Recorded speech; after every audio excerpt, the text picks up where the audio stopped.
Good day. Zaidi boy here, aka a rational Muslim. Thank you for watching this. This is my new YouTube channel. Post bipolar mania, post weed addiction, addiction. I'm actually writing about this thing. The working title is Addiction to Obsession. Addiction to Obsession. Now, they say, as it were, we're at Cherry Beach, by the way. I wanted to save the lake for later and kind of get you thinking that I'm walking some mysterious woodlanded area, which is exactly what it is. I mean, I want to say that you need to get out. Like, I've got all these talking points. This is why I do this thing. Like, I write these things down, I email random people, I make these videos. And it's important for me to express these things for myself. Usikum wa nafsi bitaqwallah. Imam Ali used to say, peace be upon him, that I'm talking to you and myself. I'm advising you and myself. I'm exhorting you and myself. Right? So this whole thing about addiction, I'm just going to get to this thing briefly, but the whole thing with expressing yourself, okay? And the whole thing with, like what they say, well, you know, God gave you 2 ears, He gave you 1 mouth.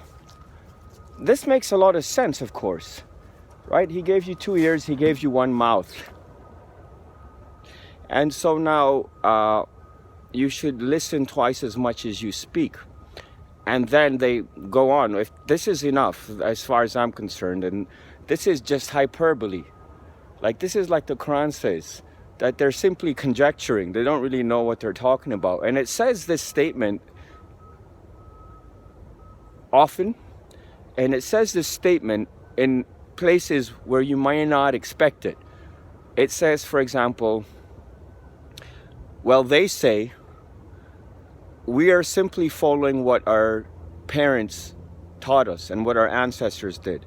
This is exactly what atheists say about Muslims and religious people in general, and of course they're absolutely right. So the atheistic calibration is now at 99.9999%, which means that 99.9999% of what atheists say and the questions they ask are completely apropos. Okay? So they say, for example, that you guys are simply raised this way and everybody follows the religion or the path of their parents. This is absolutely correct, right? And this is exactly what the Quran says as well. And then it says that, first of all, again, they say, when you say to them, stop worshiping these idols and stop killing your daughters and, yo, go biker. Yo, it's racers versus off-roaders. I'm an off-roader, like these racers here in Toronto. I'll show you CN Tower here if we're lucky. Maybe not. Probably not. I don't think you can see it from Cherry Beach. Guys, they say that we are just simply following what we were taught, like our parents and these kinds of things, right? And then this is very interesting to me. Then they say, if God had wanted, we would not have worshipped these idols, this thing. Then that's where it says, in this one instance, they're just conjecturing. It's like hypothetical at this point. They really don't know what they're talking about. They're just conjecturing. And then in other places it says things like, conjecture does not hold water vis-a-vis the truth, like the truth. What's the truth? So Imam Ali said, peace be upon him, that the difference between the truth and falsehood is 4 fingers. And so somebody asked him, what do you mean by this? And he said, he put his hand over here, and it's the distance from your ear to your eye, 4 fingers. He says, if you've seen it, it's true. If you've simply heard it, it's batil. It's false. He didn't even say it's conjecture or something. He said it's false. So now, as an existentialist and a man that's very interested in Jordan Peterson and Friedrich Nietzsche, rest in peace, Yo, Friedrich Nietzsche and Jordan Peterson, right? This is interesting stuff. If you're watching this, then one of my videos, like just recently in the last couple of months, is actually in my world it was trending. Like I got like 326 views on this thing. Friedrich Nietzsche and the question of why, right? So these are important questions, right? So why am I rambling? Well, as an existentialist, it's the same thing that more or less occurred when somebody asked Imam Ali, have you seen God? And then he said, he says, yes, I've seen him, but with the eyes of my heart. He starts off saying, I'm not one to worship something that I haven't seen, right? I'm not one to worship. This is what atheists say. This is what atheists say, and these are answers to these questions, and this is not what I wanted to talk about. I wanted to talk about addiction to obsession, right? My ex-client, Stephen Scott, I don't know if he watches these movies because he's ditched me along with most of his A players, Jared, hello, and then Ethan, and people like this, right? So I keep telling him, and I told him for the couple of years that I was working with him that, bro, you should be starting, and you should start a multi-billion-dollar business. A billion-dollar business was the goal, right? Why? Because it's just a BHAG, big, hairy, audacious goal, because he's the guy who could do it. And now he's gotten sidetracked. He's a pastor. He's born again. He's got a podcast. You could probably find this podcast, Stephen Scott, with a V, okay? Born Again podcast. He's got this beautiful neon sign, and he's the man. And my whole thing is, this is great. Let's make some goddamn money, bro. So this is the Robert Frost situation, like this path less taken, right? Yo, so I was jogging where I'm staying right now. Downtown is somewhere over there. Oh wait, there's CN Tower. It's right over there. I don't know if you can see it. Like it's basically, it's like right in there. I can see it through the trees. Anyway, so I'm like right at the edge of downtown, and I was basically in the mode of jogging. This is jogging into the bushes, as my wife would say, literally. But I was into the mode of running like down, I guess it's Lakeshore, something like this. Front Street, not Front Street, but like right at the edge of the lake, what's called Harborfront. But then I decided, I came out here yesterday, Cherry Beach. My wife and I used to come and walk the dog here. And it's beautiful. It's amazing, like this solitude, right? So again, addiction to obsession. So I started writing this book for Steve. He paid me for half of it. And then the second half, he's like, this is total effing S. And this is the second book of his I was working on. And the first book was tentatively titled The Pipe Fitter, okay? A tale of violence, addiction, and entrepreneurial redemption, right? Because this man went on a $90,000 cocaine binge, more or less.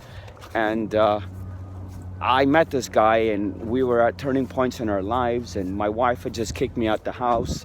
I was in Calgary. Steve was breaking up with his girlfriend, Jackie, okay? And so I talked him into going to Vancouver, or he talked me into going to Vancouver, and we ended up hanging out there. I had a crazy couple of months of just total bipolar mania. This is where my downward spiral started, and I'm not blaming Steve at all. Steve was the guy who was trying to straighten me out and tell me that I'm an idiot and whatnot, and this is like real bad stuff, right? Like you need to be getting yourself together, get off the street. Like I was living at a homeless shelter, like a church, FUCMS, First United something church, corner of Gore and Hastings, DTES, downtown east side, Vancouver, Van City for life, East Van. Like drug central. So I guess this talk is kind of gravitating towards this whole thing with addiction and obsession, right? I wanted to talk about suffering. I wanted to talk about the nature of the self, Man arafa nafsah faqad arafa rabbah. This is what Imam Ali says. Whoever knows himself knows his Lord. Socrates famously said, know thyself. And when he was asked, do you know yourself? He said, I know about not knowing myself. I don't know myself as I should, more or less. Okay? But I'm aware that I don't know myself. And after having spent 50 days in jail for uttering death threats, because this is Canada, and I've already got like a long record of uttering threats and punching people out, frankly, and kicking them and things like this. Unfortunately, I was living on the street, and when I smoke weed, it activates my bipolar mania. What is that? It's some bad effing S, right? So weed's not for everyone, okay? And I call myself an addict, and then it's like this. It's like, there are two kinds of people, addicts and non-addicts, okay? There's two kinds of people, crooked and straight. These kinds of things. This is all hashtag binary. What's hashtag binary?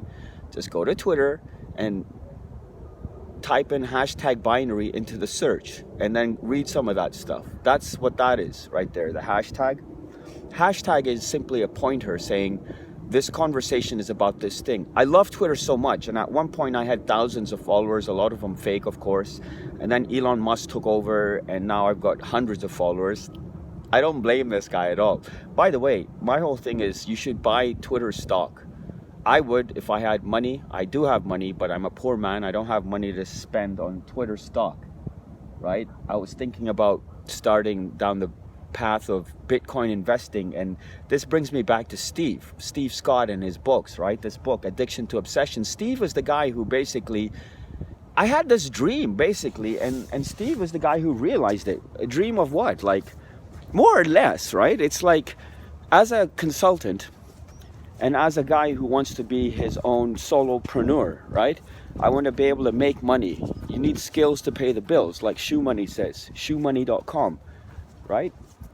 He's one of the biggest bloggers and internet marketers out there. He's famous for blowing up the internet with a $100,000 check for 1 month of Google AdSense revenue, right? This is a big deal. Like back when nobody even knew that you could make money by having a website and Google runs ads on it. This kind of thing. The same with Gary V, right? Gary Vaynerchuk, when he exploded on social media with WineTV, WineGuy.tv. YouTube channel. This thing, like, he went on for 18 months every day and he didn't have any followers. It's just like my wife and I and our guru. Yeah, I'm a Muslim and I have a guru. I'm happy to say this. Like, I'm a Muslim married to a Christian. I'm a Muslim who believes in Jesus, right? I'm a Muslim who says that Islam is Christianity plus and Christianity is Judaism plus and Islam is Judaism plus. Okay, so 80% of the Quran is about the children of Israel. That's chapter number 4 in the Quran, one of the biggest chapters, and the biggest chapter is called the cow, which is about the cow of the children of Israel. Like, more or less, 80% of the Quran is about Prophet Moses, peace be upon him, and the children of Israel. So Muslims are Semites, like this whole kind of thing. So this is why I've created this channel. Right? A rational Muslim. Now, unfortunately, because I've been smoking so much weed, right? Like a lot of the stuff is, just like silly nonsense. Like this thing over here. It's actually green, by the way. So this is the kind of thing I learned in Canada. This thing right here. Why would I put that thing up there? I would put it up there just so the next person says, what is this?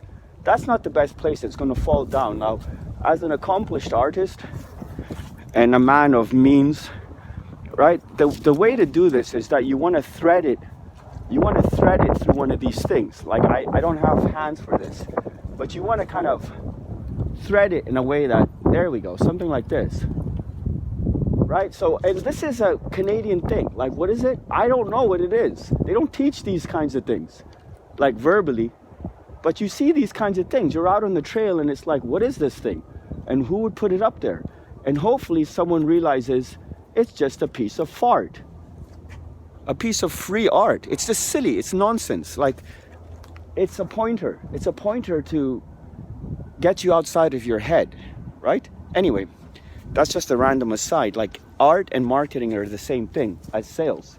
And all of those things are, those three things are simply the following: pushing buttons, pushing buttons. So I'm at 15 minutes. At about 30, I'm going to push this button and stop recording. And I hope I can wrap up here.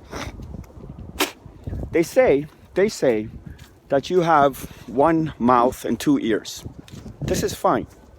And then they say, then this part is conjecture. They say that's because God wants you to talk less and listen more. In fact, you should listen twice as much as you speak. This is total conjecture, because ultimately, as far as I'm concerned, and of course I'm the hypocrite who says things like this, because my whole thing is, like, I'm the biggest failure at everything in life. But I can teach you the good stuff. I'm telling you what, I can teach you about picking up girls if you're a guy, picking up guys if you're a girl. I talked about some of this stuff in a recent video, how to talk to people.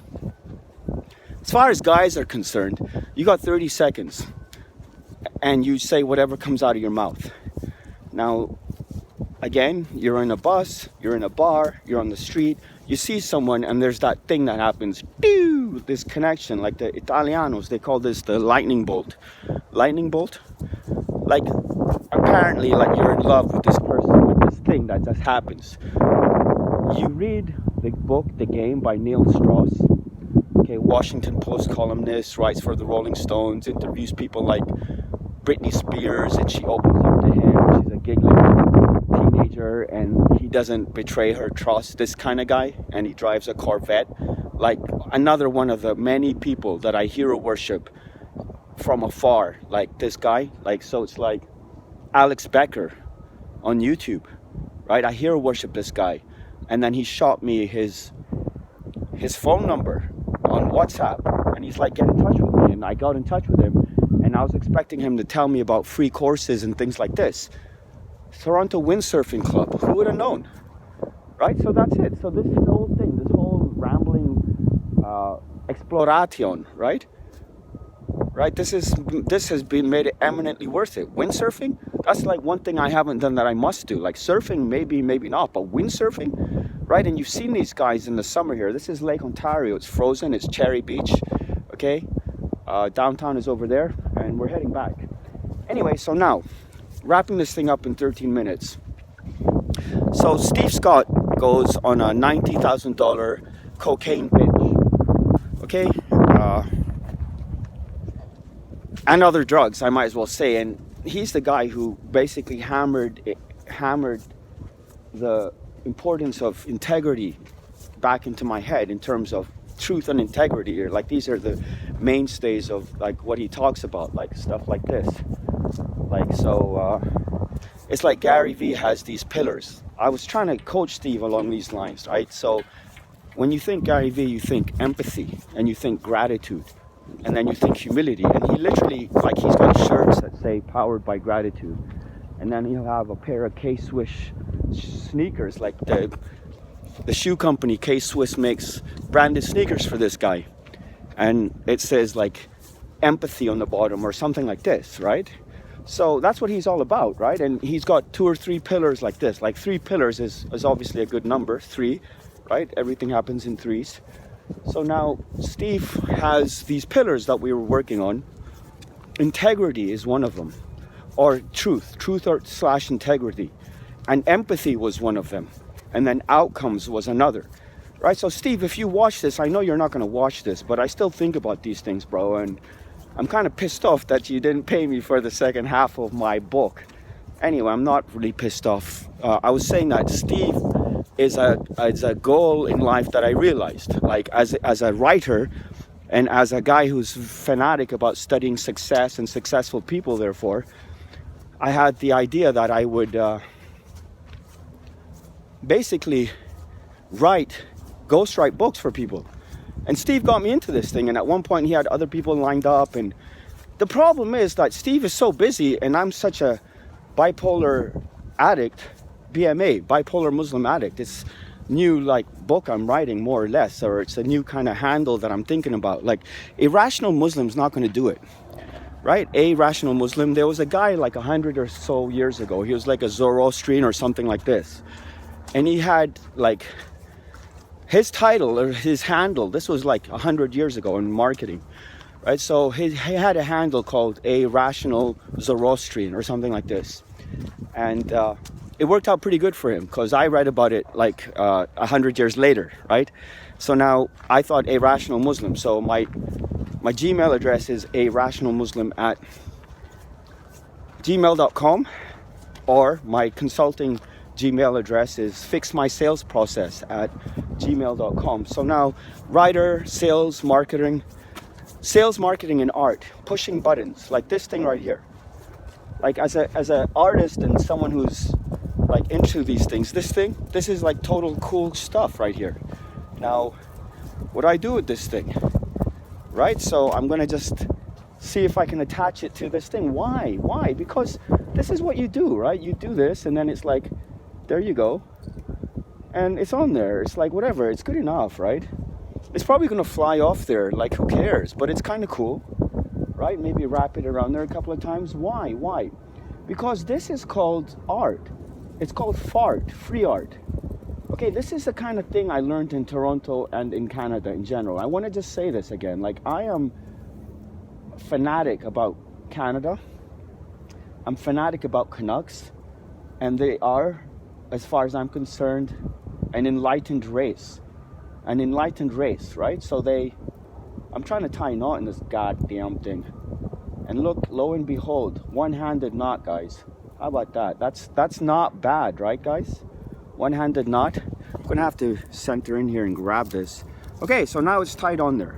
So now it's gonna stay on there until some reject comes and pulls it off, right? This is what this is. So there's a lot of learning and teaching, and airplanes flying to Porter.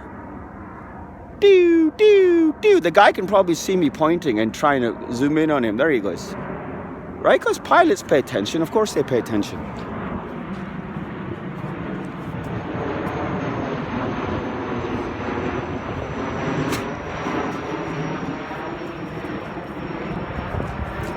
Anyway, so I was rambling about Steve and then this whole gig. Like, you need to go online and find gigs, I suppose I should say, right? Like, you need to get online and do, say, or sell something. Okay, this is why I talk about Alex Becker. This is why I talk about Ty Lopez. This is why I talk about Gary Vaynerchuk. This is why I talk about shoemoney.com. I think his name is Andrew Schumacher or something like this. Schumacher something, like Andrew, I believe. Like, I haven't followed or looked into this guy for years. Like, he's amazing though. Of course he's amazing. And he is an atheist, right? That doesn't make him any less amazing. If anything, it makes him more amazing. Because I'm the guy with a video on one of my original channels, Zaidi Boy YouTube channel. You can Google Zaidi Boy and you'll see my different feeds like LinkedIn and Twitter and things like this. YouTube.com/Zaidi Boy. I've got a video called Atheists Can Be Believers. Right? I might as well talk about that briefly because I'm rambling here and I had so much to say. And this is why I continue with these videos. Right? So Cherry Beach, right? Thursday morning. Right? So God is great. Like, it's the week between Christmas and New Year's, right? So I'm raring to go. I've got like realtor clients and I've got I'm constantly in the mode of proposals and outreach. Proposals and outreach, right? So that's what sales and marketing is. Like, you need to have some kind of offer and then you reach out to people. Now, as far as believers and atheists are concerned, it's like this. Prophet Muhammad said, he said, anyone who likes good and hates evil is a believer. This kind of thing. Who loves good and hates evil. And then another one. He said, anyone who, after doing something bad or wrong, feels sorry about it, that person's a believer. So I'm sharing these kinds of things with my atheist friends online on Twitter, and I've got like real life atheist friends and ex-bosses and people like this. Atheists are the bomb. I'm telling you what. Like, just like as a Muslim, Christians are the bomb. I'm telling you what.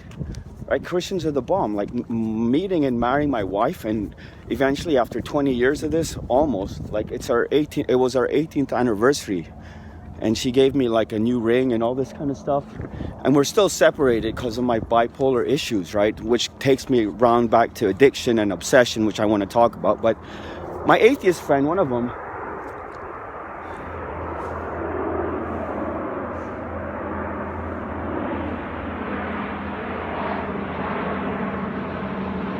missed. Yo, this is called plane catching. Where the hell is it? Oh my lord, it just flew. Oh, there it goes. It literally flew almost right overhead and I missed it. Right? How many YouTubers do you know, dear viewer, who are going to try and catch planes for your entertainment, right? This is the whole thing with failing. Failing is the bomb, right? I mean, I'm writing a book about success, among other books, right? And it's called, there's two books because I started the same book twice. One working title is Success is a Feeling. And then the other,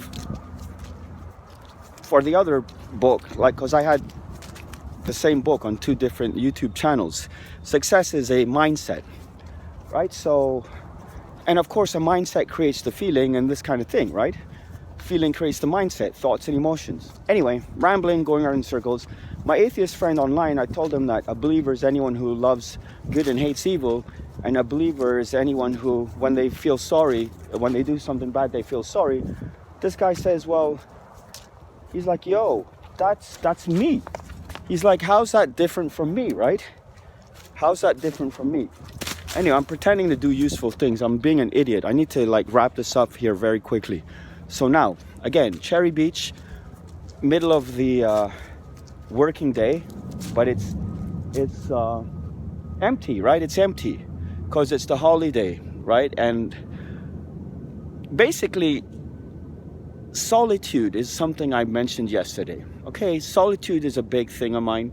Suffering is a big thing of mine. Not that I want to suffer. Like, I've got a book out there, by the way, I wrote years ago called The Art of Suffering that I'm trying to polish up and get on Kindle as well. I got all these books that I'm trying to polish up and get on Kindle, and my whole thing is like, it's like imperfect action versus perfect inaction, right? And I'm trying to, like, over the years I work on these books, and it's like, as a writer, like, you know, if you write, that one of the hardest things is going back and reading what you've written, and most of the time you don't like it at all, and then you really get into it. Anyway, rambling, going in circles. Okay, so solitude you need, and meditation you need, and these 5 things that I've learned in jail that are the mainstay of my life right now. Reading, writing, okay? Writing/art, praying/meditating, okay? And then when you're out of jail, so those are 5 things right there. Reading, writing, praying, meditating, and exercise, of course. Okay, so the writing becomes writing/art. The praying is /meditating. And by the way, speaking out loud is praying. Praying means to enunciate your thoughts, to express them. This is very important, and it goes back to what I was saying before. So you've got 2 eyes, you've got 1 mouth and 2 ears. So you should speak less. As far as we're concerned, Shiona Natik, or not Natik, but Samit, something like this. Shi'atuna, our 7th Imam, peace be upon him, he said that our Shias are dumb, right? So ultimately, it's not that you speak half as much as you listen to. Ultimately, you should not speak at all. And it's like, wow, is that a tent over there? I think there's a tent in there. So this is like homeless life, right? Nobody cares about this guy, but now that I know he's here, I'll probably come around. Like, there's a tent in there. I don't want to be like too invasive of his privacy, I suppose. Anyway, I'm rambling. This is coming up on 30 minutes, and it's just like, for me, it's my daily journal, I suppose, at this point. Okay, addiction to obsession is like this, that it's like fear and faith are the same thing. Either you're scared about something you don't know about, or you're positive about something you don't know about, like the future. You have faith it's going to be good, or you fear it's going to be bad. This is a choice.